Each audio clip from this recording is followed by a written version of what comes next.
Hola, ¿qué tal? Los recibimos con un cordial saludo. Bienvenidos, por supuesto, a una emisión más de Periodismo al Minuto. A continuación, los invito a ver los titulares, lo más importante de esta semana.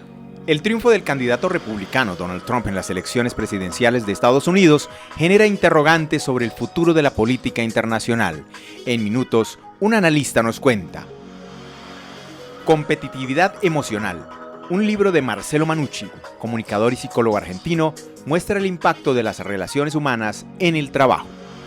Jesus Run es una prueba atlética que por primera vez se llevó a cabo en Bogotá. Los detalles de esta y otras noticias deportivas en Periodismo al Minuto. El Festival de la Danza en la ciudad se toma Bogotá, desde el 2 hasta el 14 de noviembre con más de 800 artistas y 90 funciones, propuestas nacionales e internacionales que hacen vibrar la ciudad por medio de la danza. Y hablamos ahora, por supuesto, de la noticia del momento, porque con 276 electores, el magnate republicano Donald Trump pues ganó las elecciones en los Estados Unidos y, por supuesto, esos resultados afectan en gran medida no solo a ese país estadounidense, sino, por supuesto, a las demás naciones del mundo. Y precisamente para hablar y analizar las consecuencias de estos resultados en nuestro país, en Colombia, nos acompaña hoy Carolina Cepeda Másmela. Ella es politóloga y docente del Departamento de Relaciones Internacionales de la Universidad Javeriana. Carolina, bienvenida. Muchas gracias. Bueno, ganó el republicano Donald Trump, era un resultado que definitivamente nadie se esperaba. Ya en este punto varios jefes de muchas naciones lo han felicitado, las personas se han pronunciado. En realidad, ¿qué es lo que podemos esperar de Donald Trump como presidente de los Estados Unidos y por supuesto un gran líder a nivel mundial? Era inesperado para muchas personas, pero en las últimas semanas ya esto venía anticipándose por el tipo de campaña que hizo, por el tipo de público al que apeló, y ahora digamos que lo que está en debate es, bueno, todas las propuestas que hizo en campaña son cosas factibles, son cosas que se pueden llevar a la práctica, y la respuesta es muchas de ellas no serán posibles de llevar a la práctica. Creo que lo que se puede esperar es una política muchísimo más dura en términos de visado, en términos de deportaciones, y no solamente para los latinoamericanos, sino que también plantea una cosa bastante fuerte y bastante xenófoba para los musulmanes, ¿no? Entonces eso también nos pone en un escenario de muy poca tolerancia y de bastante incertidumbre. Hablemos precisamente de ese punto, y es esa institucionalidad, por supuesto, de los Estados Unidos. ¿Hasta qué punto, por supuesto, teniendo en cuenta que Donald Trump se llevó la presidencia y gran parte de las curules de la Cámara de Representantes y del Senado de este país, pues le pueden dar la posibilidad de cambiar muchas cosas en el país, como ya lo había mencionado en su campaña? Bueno, hay una cosa fundamental, creo que es a lo que él más apeló, que fue este discurso antineoliberal, un poco apelando a la clase obrera en el norte desindustrializado y todo esto.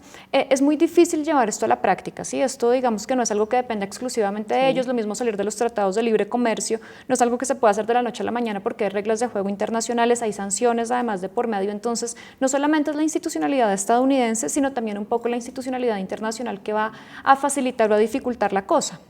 También otros puntos internacionales que usted toca también pues son muy importantes. ¿Qué pasa con Irán? Por supuesto, recordemos que hace un poco más de un año se firmó el tratado del acuerdo nuclear y pues este señor en su campaña en algún momento mencionó que pues este tratado se podía romper. Puede pasar así. Ya el presidente de Irán, el señor Hassan Rouhani, pues le pidió y dijo, no, este señor no lo puede hacer. ¿Lo puede o no lo puede hacer? Probablemente no lo pueda hacer, o sea, legalmente no lo podrá hacer, pero digamos que es una amenaza bastante latente y lo que sí puede hacer es cumplirlo de maneras un poco ambiguas.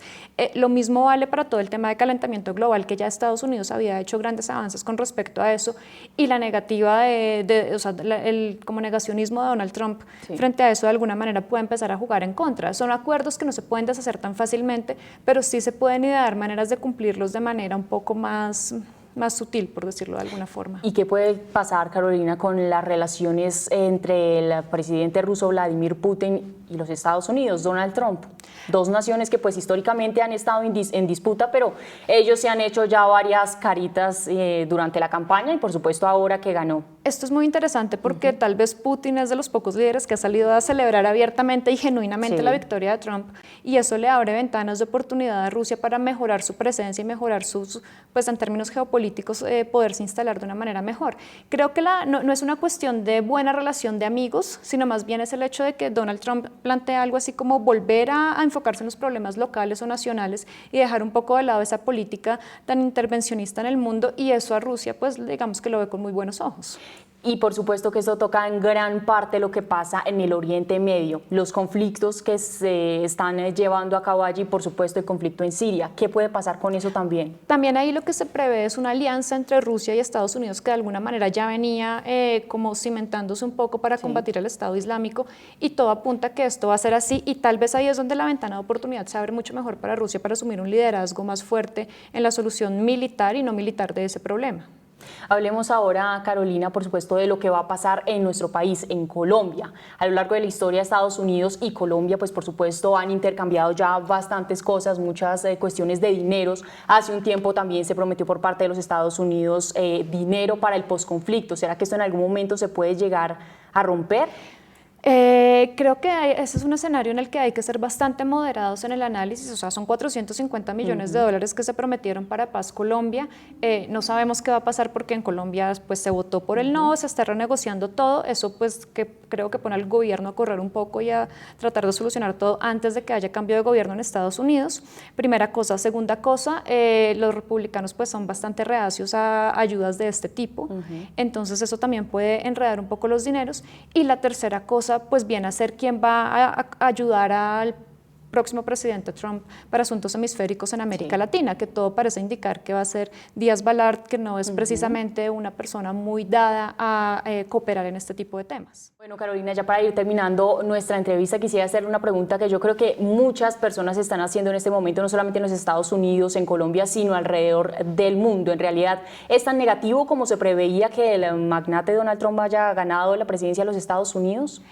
Creo que eso tiene una lectura doble. Es muy negativo en la medida en que se hace elegir con un discurso que es racista, xenófobo, discriminador, que y la gente lo eligió. Incluso lo fue cambiando, ¿no? En su primer discurso, después de haber sido electo presidente, se notó un poco más pacífico, un poco más... Más pausado, ya un poco más conciliador, pero lo que es preocupante, creo yo, es que la sociedad votó por esa opción. Eso es lo que es bastante preocupante.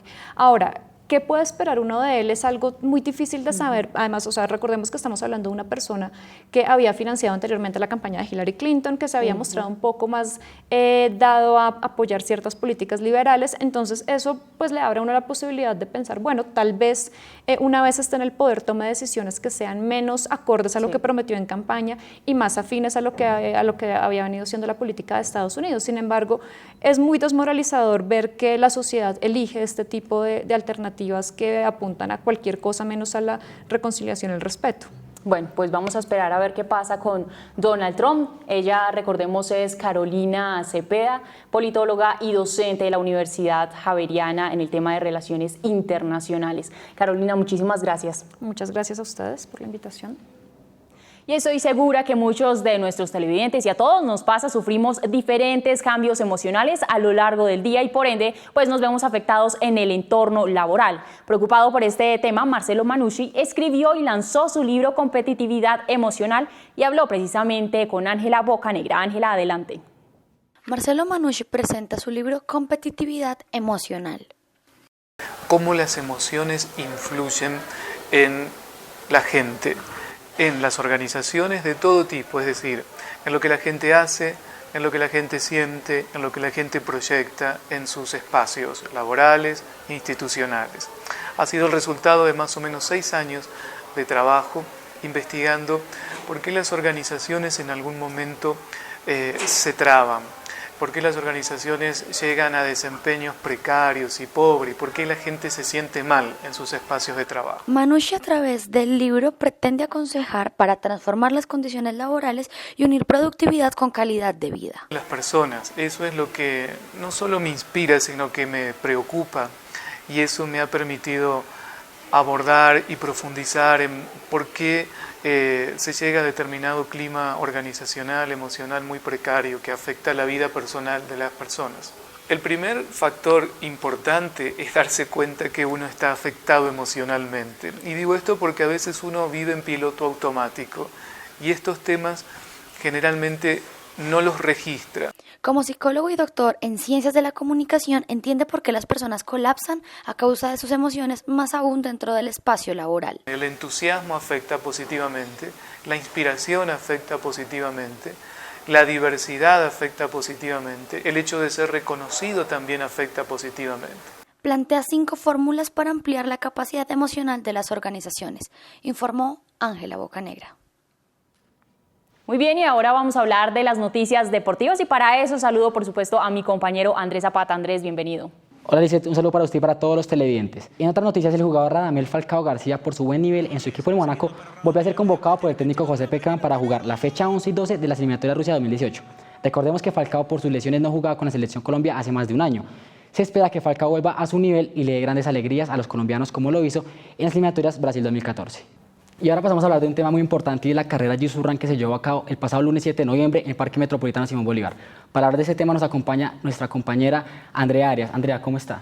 Andrés, muchas gracias por la invitación. Estamos aquí con Javier Castro, como usted lo mencionó, uno de los organizadores de la carrera de Jesus Run. Bienvenido, Javier. Muchas gracias y buenas tardes.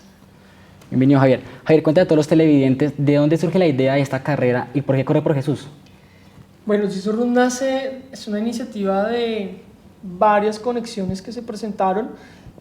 Hace un año tuvimos la oportunidad de conocer a una persona que en llanto nos contó cómo perdió mucho dinero a raíz de unas carreras y pues nosotros decidimos ayudarle a ella. Cuando estuvimos ayudando nos contó que habían varias licencias pendientes de ejecución y lo que hicimos nosotros fue simplemente dar lo que teníamos. Al pasar un tiempo, casi un año y 4 meses, nos llaman y nos dicen, mire, lo único bueno que encontramos en Colombia fue la ayuda que usted le dio a esta persona y nos dijeron, ustedes son los que van a ejecutar este proyecto, nos cuentan de él y bueno, nos salió bien ayer, gracias a Dios. Y ahora hablemos sobre la carrera, ¿sí? ¿Cuántas modalidades y qué categorías manejaron ustedes? Ok, bueno, Jesus Run tenía 2 categorías, 5 kilómetros, 5 experiencias, era recreativa familiar y teníamos 10 kilómetros en competencia. En el 5K que teníamos, estación 1, kilómetro 1 amor, kilómetro 2 renovación, kilómetro 3 purificación, kilómetro 4 vida nueva y el último kilómetro que era redención era el momento del concierto. En el 10K tuvimos alrededor de 980 competidores en 4 categorías, élite, máster, junior y amateur, donde ellos competían por una parrilla de premios. La carrera en 10K es una carrera que cuenta con aval de la Liga de Atletismo de Bogotá y por lo mismo tenía unos juzgamientos y teníamos 2 tipos de juzgamientos, unos chip que fueron suministrados por Chronotrack y teníamos también el juzgamiento de la Liga de Atletismo de Bogotá. En las 5 experiencias o en los 5 kilómetros cerramos con renovación, que fue del mismo lugar donde sale Jesus Run, que es la largada, ahí mismo llegan y tenemos el cierre con 4 bandas. Y bueno, digamos que Redención era la estación para nosotros más importante, porque era el momento donde las personas hacían pues su oración de fe, el cristiano y el no cristiano. Ese fue un tema bien importante. Creo que ese es uno de los objetivos de Jesus Run. El que es cristiano, renovar sus votos con el Señor. El que no es cristiano, poder hacer la oración de fe y poderlos consolidar. Bueno, se cumplió con el objetivo y con la expectativa que ustedes tenían, me refiero, digamos, a la cantidad de personas, que se convirtieron en ese día. Mire, Jesus Run arrancó de cero absolutamente, de cero, en Facebook 0 personas, en Instagram 0 personas, en YouTube 0 personas. Hoy las estadísticas hemos llegado a unos números impresionantes, 2 millones de visitas en Facebook, 140,000 likes por fotos. Se cumplieron las expectativas en cuanto al evento y en cuanto a la campaña. Efectivamente, Jesus Run es otra excusa de evangelismo. Yo creo que es la excusa de Dios para llamar. De hecho, el único llamado que nosotros los cristianos tenemos es almas para el Señor. Es lo único. Y si Jesus Run es eso, digo, sí, llegamos a tener una consolidación de casi 400 personas, que eso es muy interesante. Tuvieron concierto, ¿no? Sí. ¿Quiénes estuvieron invitados? ¿Cómo fue el concierto? Bueno, en el concierto tuvimos 4 bandas invitadas. Estuvo el cierre Alex Campos con toda su banda, cantó cerca de 1 hora. Él tiene un formato mariachi que es el nuevo, pero no logramos cerrar ese formato mariachi. Ya luego estuvo la banda del lugar de su presencia con un formato nuevo. De hecho, fuimos el primer concierto después del lanzamiento y tuvimos también a la banda de Cristian Lacutir que se llama La Reforma. Ellos son amigos. Tuvimos esas 3 bandas. Finalmente, hagan una invitación a todos los televidentes para que asistan a estos eventos, que no solamente ayudan a una buena salud, sino también a una actividad física para todos los participantes. Bueno, la invitación no es solo a que corran, la invitación no es solo ir a hacer deporte, sino la invitación es a no fallar a sus principios. Los principios son pilares y eso es lo que habla de nosotros. Si yo tomo una decisión, debo ser coherente y debo tener criterio con ello. Cualquier cosa que se haga es una excusa para que otros se acerquen a Jesús, que otros se acerquen a Dios. Creo que las excusas, no las excusas de excusarme porque dejé de hacer algo, sino las excusas para ser diligente. Y creo que Jesus Run nos enseñó eso a nosotros, a todo el equipo. Pudimos unir con ese mensaje a 10 de las iglesias más importantes del país, incluyendo la Iglesia Católica. Esa es la invitación. Hay que unirse y hay que tener claro qué es lo que se quiere hacer. Bueno, muchas gracias, Javier, por haber estado con nosotros. Andrea, en Periodismo al Andrés, Minuto. muchísimas gracias. Gracias a Periodismo al Minuto y de nuevo les digo, dice la Biblia que sueña y ganarás el mundo. Gracias. Gracias a ustedes. Y hasta acá toda la información deportiva. Sigue con más noticias. Y hablamos ahora de cultura, mucha atención para los apasionados por las artes, en especial por la danza, porque pues llega la 9ª edición del Festival Danza en la Ciudad este año con el lema de Territorios en Conexión. Precisamente nuestra periodista Lizeth Orjuela estuvo en uno de los eventos. Lizeth, ¿cómo le fue? Adelante. En la 9ª edición del Festival Danza en la Ciudad se celebró en varios puntos de la ciudad hasta el 14 de noviembre. En este caso, el pasado 8 de noviembre estuvimos en el Museo Santa Clara, donde se expuso la obra Expuestos, Espiados y Revelados. Esto fue lo que sucedió. Este es un proyecto de IDARTES en el que el director del grupo, Felipe, quería trabajar a partir de este espacio y de las obras coloniales y del entorno arquitectónico. Entonces a mí me pareció muy importante darle cabida a esa manifestación artística, porque si tú te fijas, pues trae nuevos públicos. Expuestos, Espiados y Revelados es el resultado de una residencia artística que estamos desarrollando en el Museo Santa Clara sobre danzas del periodo colonial, pero también sobre el tema de la concepción religiosa sobre el cuerpo. Pues este es el resultado, una combinación de danza, música, teatro. El propósito del festival es la diversidad, ese es el lema de este año, y la diversidad no solo de cuerpos que danzan, sino también la diversidad de la danza y cómo la danza se ubica en los lugares menos esperados. Y de eso se trata, hacer también una reflexión y una mirada sobre ese patrimonio intangible que es la danza. Se muestran las identidades artísticas de danza de diversos territorios, nacionales e internacionales. Uno de los fines del festival es contribuir a la formación de públicos en las artes escénicas, así que la invitación es a disfrutar de la programación. Informó para el noticiero NPM, Lizeth Orjuela. Muy bien, y eso fue todo por hoy en Periodismo al Minuto. Muchísimas gracias por acompañarnos y por supuesto no olviden seguirnos en nuestras redes sociales, en Facebook, Instagram y Twitter. Los dejamos con la imagen de la semana que por supuesto tiene que ver con los inminentes resultados de las elecciones en los Estados Unidos, dejando como ganador al candidato republicano Donald Trump con 276 votos electorales. Trump será posesionado el próximo 20 de enero del próximo año.